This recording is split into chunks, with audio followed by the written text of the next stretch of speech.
नमस्कार दोस्तों। आज हम बात करेंगे प्लेन क्रैश के बारे में, एक ऐसी उड़ान की जो चली थी सपनों को हकीकत में बदलने के इरादे से, लेकिन 1 मिनटों के बाद ही वो सपने एक भयानक आग की लपटों में तब्दील हो गए। 12 जुलाई 2025 इंडियन एयरलाइंस फ्लाइट 171, एक ऐसा नाम जिसे सुनते ही रूह कांप उठती है।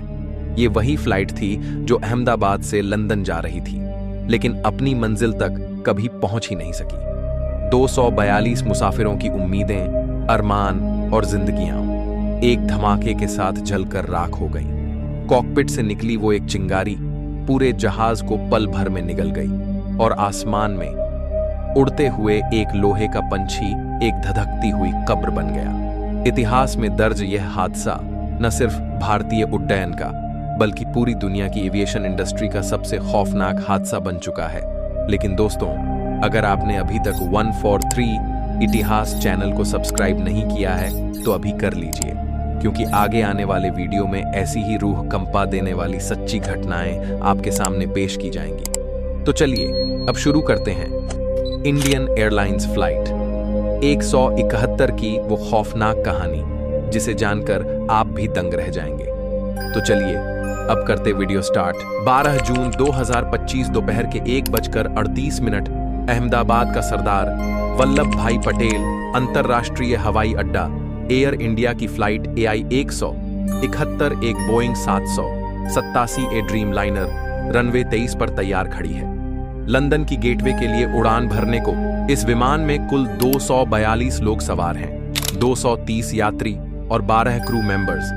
इनमें 171 भारतीय, 53 ब्रिटिश, 7 पुर्तगाली, 1 कनाडाई नागरिक और 2 मासूम शिशु कॉकपीट में हैं। कैप्टन सुमित सबरवाल 8200 घंटे का अनुभवी पायलट। उनके साथ है को पायलट क्लाइव कुंदर, जिनके पास भी 1100 घंटे की उड़ान अनुभव है। लेकिन दोस्तों, टेकअप के सिर पर 59 सेकंड बाद सब कुछ बदल जाता है। एक ऐसी भयानक घटना घटती है जिसने पूरे देश को हिला दिया और कई परिवारों की जिंदगी हमेशा के लिए बदल दी।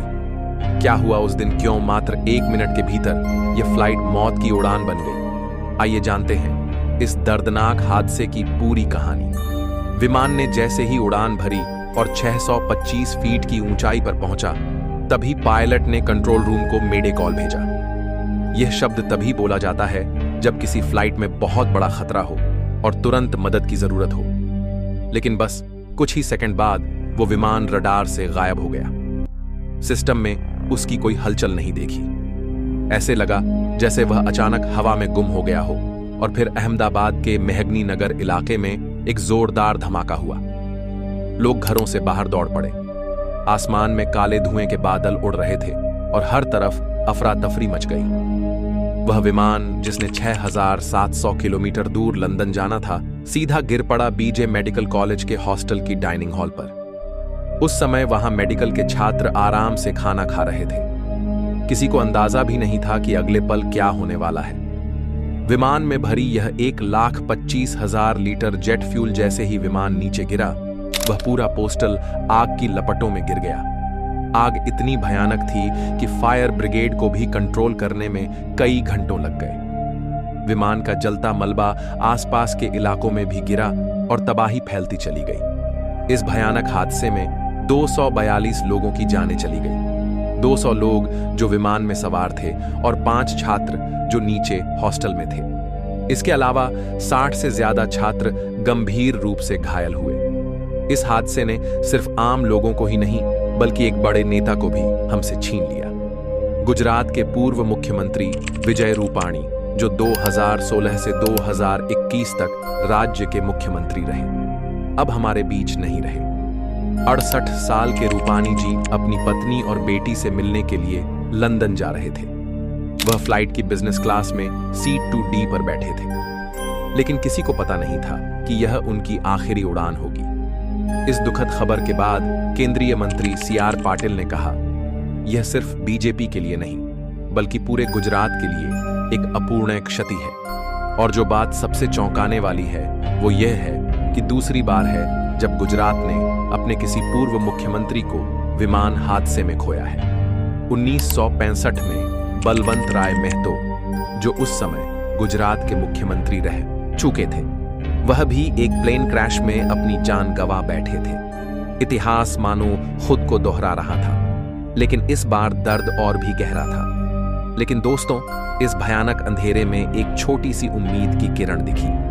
40 वर्षीय ब्रिटिश भारतीय रमेश विश्वकुमार, जो सीट 11A पर आपातकालीन खिड़की के पास बैठे थे, चमत्कारिक रूप से बच गए।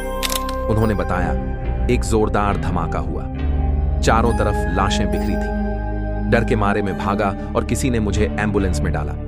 उनकी हालत अब स्थिर है, लेकिन उनके भाई अजय, जो उनके साथ सफर कर रहे, अभी भी लापता है। रमेश की कहानी हमें दिखाती है कि सबसे बुरे हालत में भी जिंदगी रास्ता ढूंढ लेती है। शुरुआत में मृतकों की संख्या 242 बताई गई थी, लेकिन अब अधिकारियों ने साफ किया कि कुछ नाम को दोबारा गिने गए थे। असल में 241 लोगों की जान खतरनाक घटना में चली गई है। हादसे की असल वजह जानने की कोशिश अब ब्लैक बॉक्स तक पहुंच चुकी है।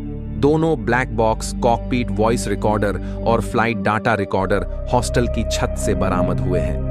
इन्हें नई दिल्ली भेजा गया है और एनएसजी की निगरानी में जांच शुरू हो चुकी है।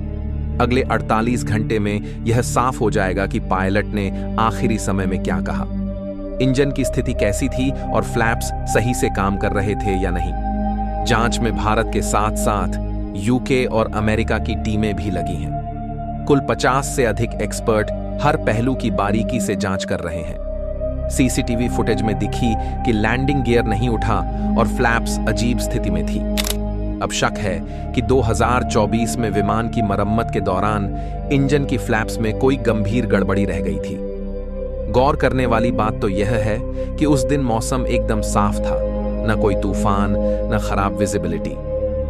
अब मुआवजे की बात करते हैं।